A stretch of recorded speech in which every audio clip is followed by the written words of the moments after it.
Hello, once again. Welcome back to another video. This time it will be a review of the 2023 film, The Flash.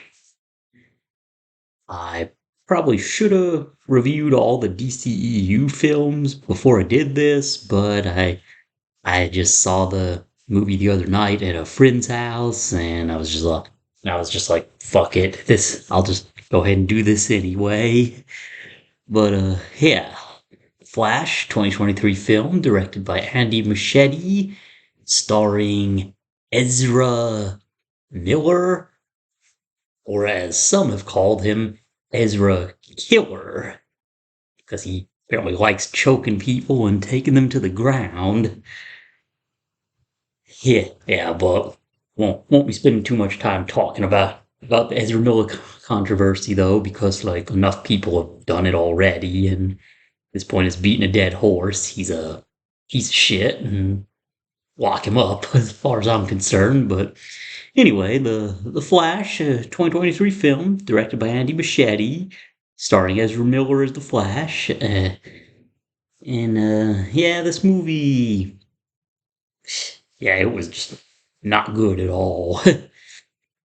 It was an example of why the DCEU has been dead pretty much ever since like 2016, 2017, when people just clearly lost faith in this franchise because it was clearly going nowhere.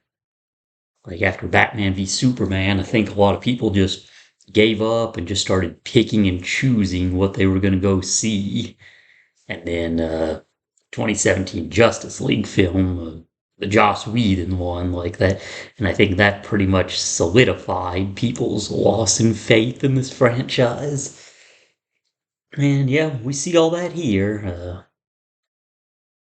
Some positives about this movie, I think, is it was cool seeing Michael Keaton come back as Batman. And it was, I guess, nice seeing Ben Affleck one last time as Batman for that little bit that he's in the film. That's pretty much what you saw in the trailer of this movie.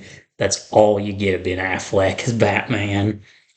And Gal Gadot has one appearance in it, very small role, and it's kind of sad that this film right here, this awful movie, is like probably the last time that we'll ever see Ben Affleck as Batman and Gal Gadot as Wonder Woman. Maybe anyway. I mean, I heard Ben Affleck did film a scene for the Aquaman Throne of Atlantis movie. It's supposed to be coming out this December, but I'd say that's just probably like a small cameo. It probably won't impact that film much at all. Which that's a movie I'm not really looking forward to either. And but yeah, getting off topic a little. Yeah, the Flash. It's kind of loosely inspired by the comic book The Flashpoint Paradox by Jeff Johns, and also a really good animated movie of it too also exists. It came out like back in 2014. Definitely recommend checking that out. Way better than this movie. But yeah, it's loosely inspired by the Flashpoint Paradox, and where Barry figures out if he runs fast enough through the Speed Force that he can travel back in time, and he figures out he could save his mom's life, and he tells Batman like, yeah, I could even save your parents too, but Bruce tells him that tampering with the past is very dangerous because the results could turn out disastrous. Which which they do. Because Barry doesn't listen. He chooses to go back in time to the night when his mom got killed because she forgot a can of tomatoes at the store, and Barry's dad wound up going to get them, and then he gets back and someone killed his wife, and the police think he did it, so he's been locked up for years now.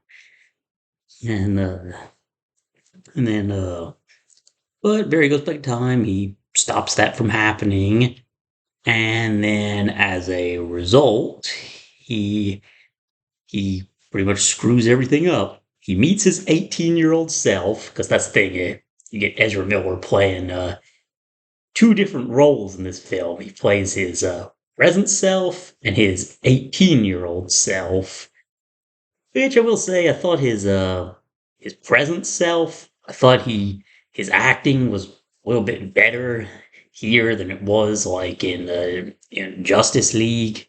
Just thought he was really obnoxious in those, which that's kind of what his 18-year-old self acts like.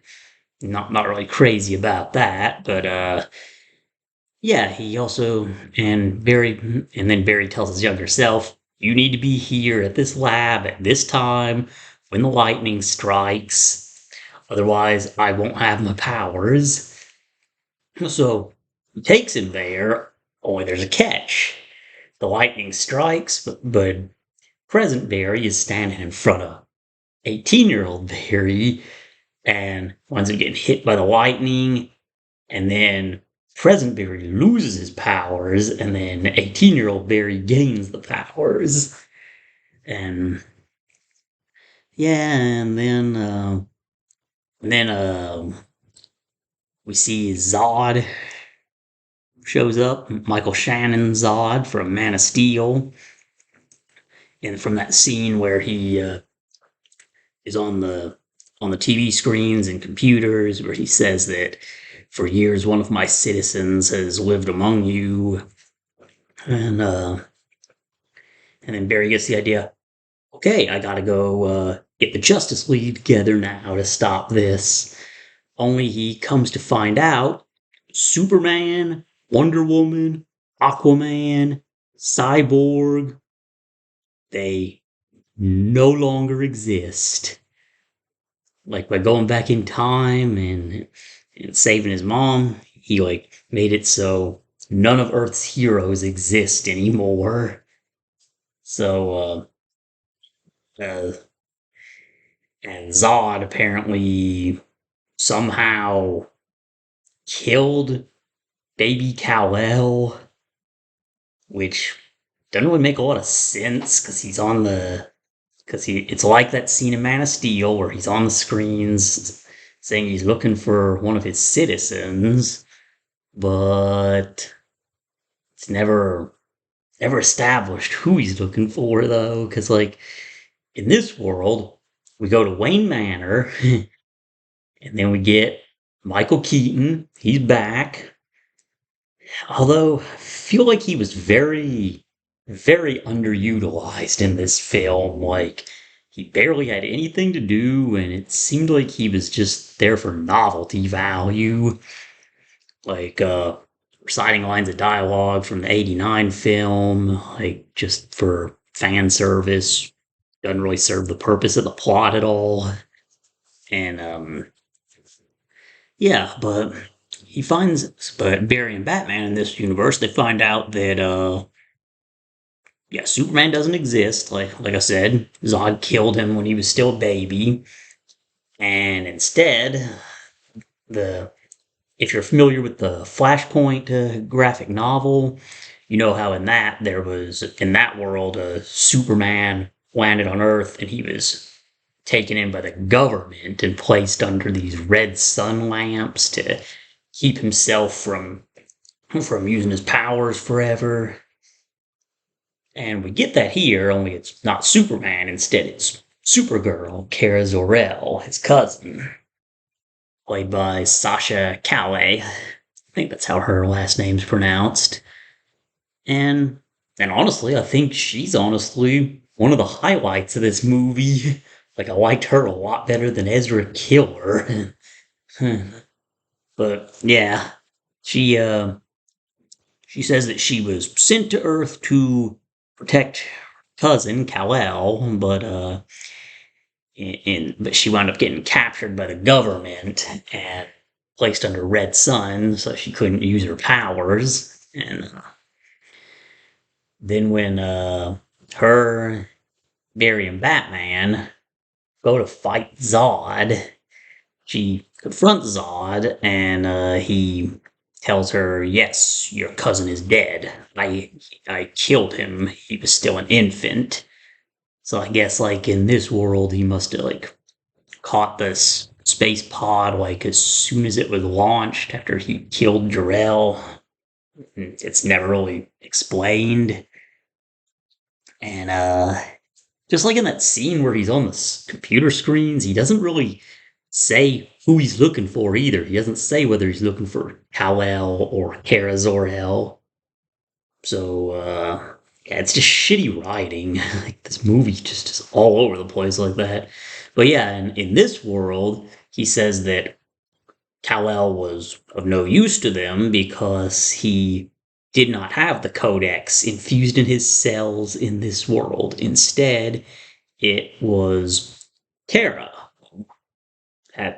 who had the codex infused in her cells, which I don't know. It doesn't make any sense, and we get no back information on it or anything. And yeah, and that's pretty much all Zod has in the film. He doesn't really do a whole lot. He's in the film maybe all of about 10 minutes at most. And then yeah, Michael Keaton, Batman, him and Sasha Calle, Supergirl, they die. They get killed during this big battle. And then Barry has to like go back in time again, and he's running through the Speed Force, and then he sees like, and this is just so stupid what they did with this movie. Like when he's going through the Speed Force, he sees like all of the multiverse, and God, this is so stupid. When he sees the multiverse, he sees the George Reeves Superman TV show from the 50s, the old black and white one.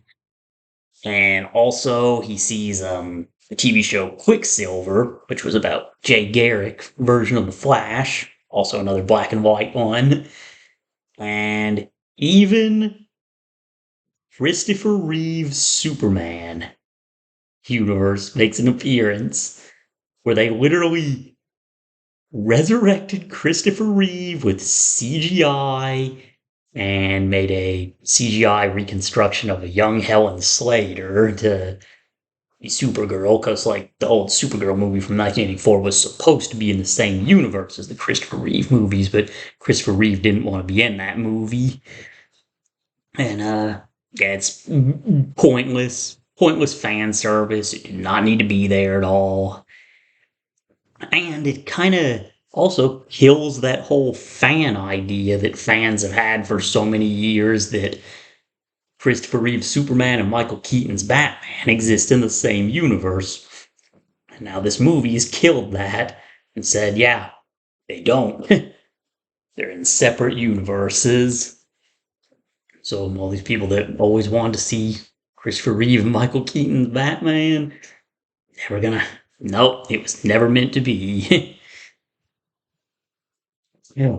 Yeah, and I say it was so stupid because it was just pointless fan service. It didn't serve the plot at all, and if anything, where James Gunn said this movie was supposed to be a reset for the DCEU, it's like, well, hell, you'd think that seeing in the multiverse right there, that would have been a good opportunity to introduce the new James Gunn Superman, but we didn't get that.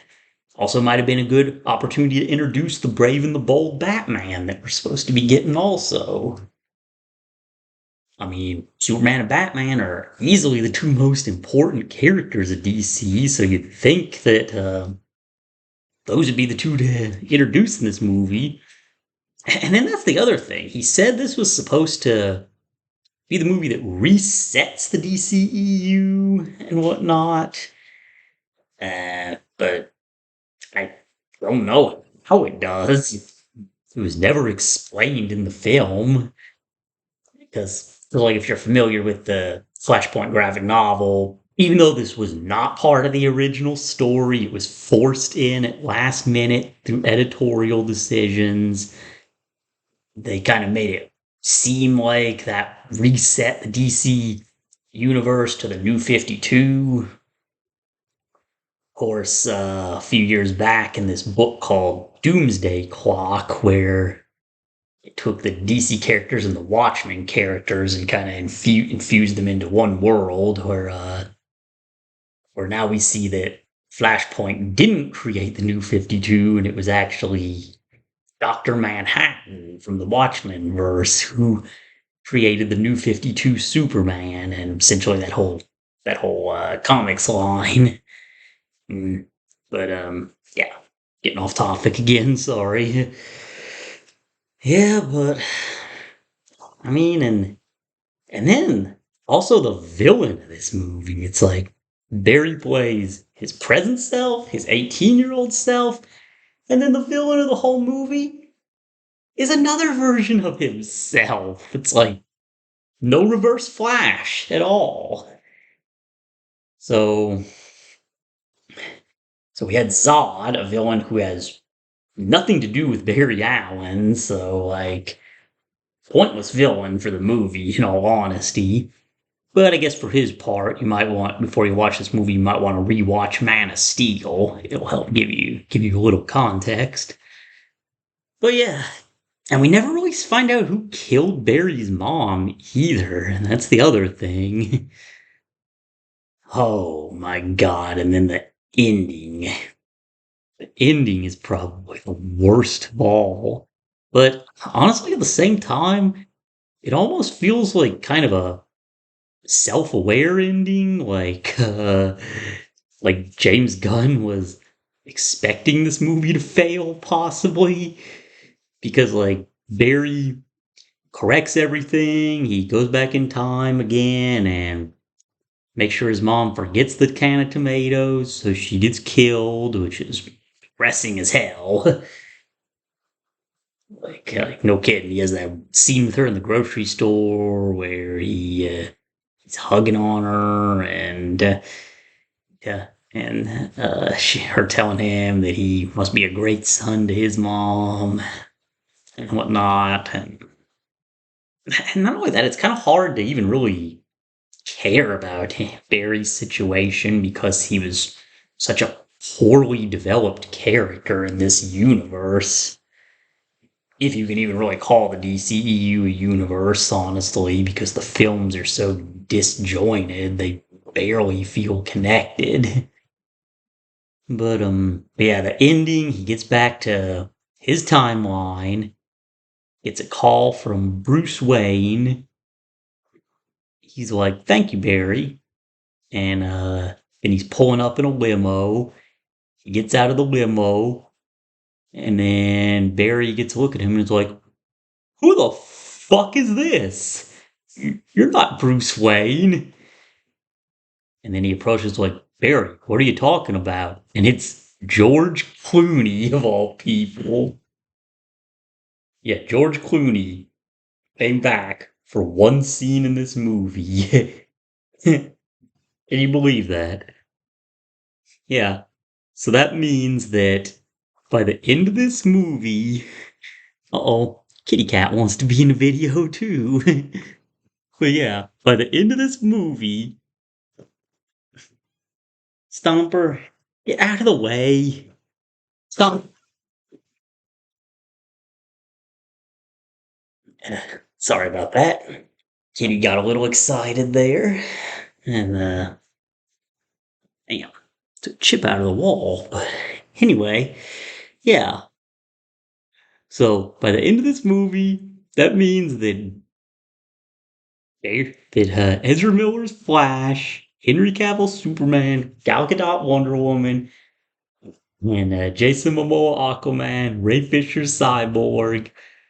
That means they are now all stuck in the Joel Schumacher Batman universe. It's like, yeah, they're stuck in the universe now with bat nipples and Arnold Schwarzenegger, Mr. Freeze. So funny. But anyway, yeah.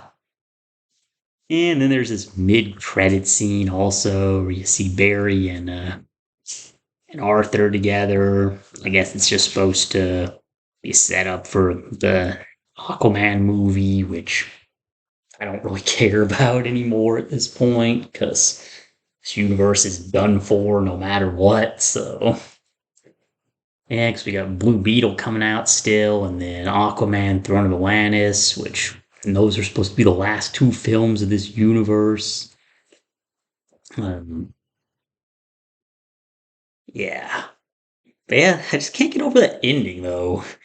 Like it felt like a almost felt like a middle finger to this universe, in fact. Like, yeah, Ben Affleck's Batman is gone, and now you're stuck in the universe of Joel Schumacher. Wonder what Joel Schumacher would have thought about that if he was still alive. Yeah. Yeah. Well, like I said, only positives of this movie really is Michael Keaton coming back as Batman, the last bit of Ben Affleck as Batman also, and I liked Sasha Calais as Supergirl. But other than those three things, there's not really anything this movie has going for it. Like the storytelling is like, so off. Like the plot of this movie is literally non-existent.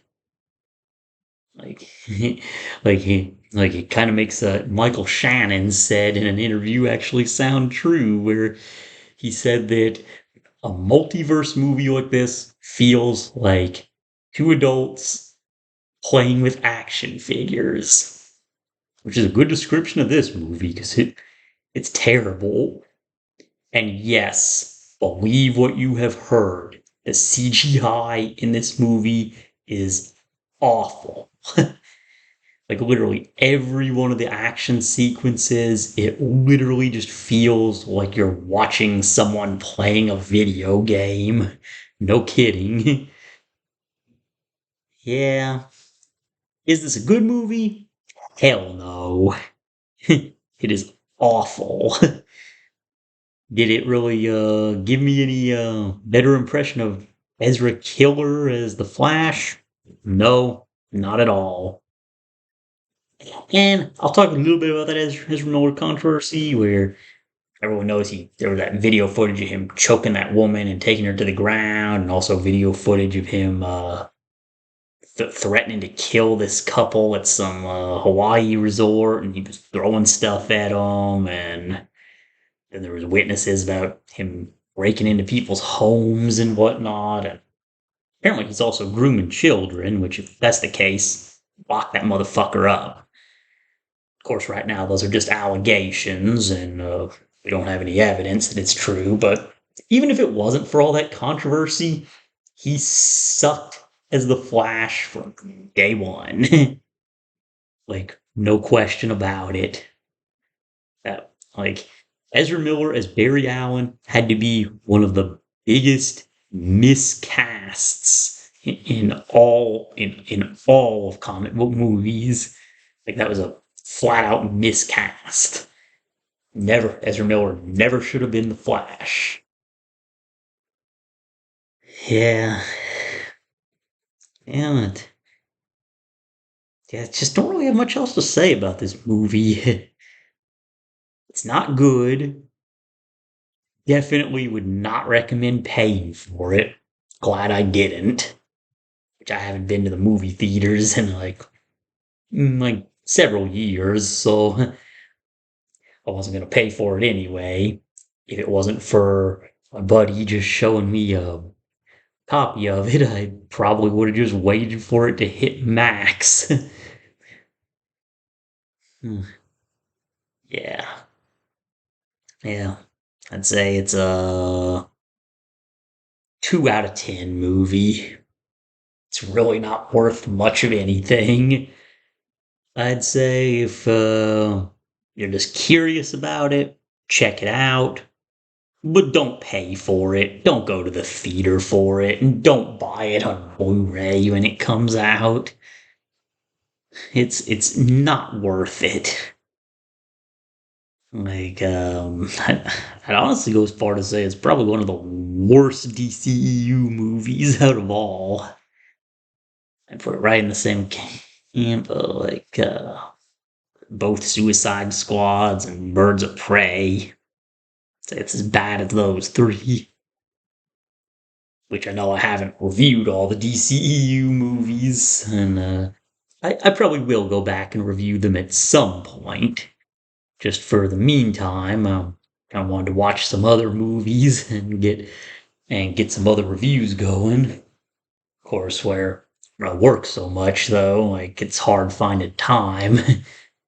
So my days off, I also want to go hang out with friends and like try to have a little bit of life. But yeah, it is what it is. Yeah, but so The Flash is a farewell to the DCEU, the DC Extended Universe that began back in 2013 with Man of Steel. And yeah, closing off of the Snyderverse. It's like it and it feels so weird too that it's all coming to an end because I mean, I can remember back in 2013 when I was in the theater watching Man of Steel, and that was when everyone was brainstorming all these ideas of how that's going to lead into a DC cinematic universe. And then, of course, a month later, we got the announcement of that Snyder was going to be making Batman v Superman. And yeah, we know how that turned out. And yeah, and then the DCEU, and I followed so much of it for so long, and like, and whether all the movies were good or not, still I can say Ben Affleck, he was probably one of the best live action Batmans we ever had. Henry Cavill was amazing as Superman. Gal Gadot, great Wonder Woman. Like, I honestly feel bad for those three the most because I feel like they really got screwed. And now Ben Affleck, he's just like the guy who built a bat cave in his own home, wants nothing to do with Batman anymore. Like WB really made it that rough on him. Henry Cavill, I'm hoping that he'll have a good career ahead of him. Same for Gal Gadot. And Jason Momoa, I've heard rumors that like once this universe gets rebooted, he's gonna be playing Lobo. But of course, that's just rumors right now. There's no guarantee that's what's gonna happen. And if I had to take a guess, it's probably just some fan theory right now going around on the internet. I don't think it's anything serious. But yeah, and yeah, just 10 years of DC Extended Universe, or the Snyderverse, as some have called it also. So it'll be interesting going back after this whole universe is over and trying to rewatch all these films in a row. And then I can do some reviews on those. Of course, that'll be a while down the road. And yeah, I think that's about all I got for this one. Yep. Flash, 2 out of 10. Curious about it, just don't pay for it. Do not pay for it. Anyway, if you've seen the movie, tell me what you thought about it down in the comments. Did you love it? Did you hate it? Did you think it was just meh or don't care? And yeah, stick around for more videos in the future. I'll hope to have another review up sometime by the end of the week, but we shall see. Anyway, thank you for watching, and have a nice day.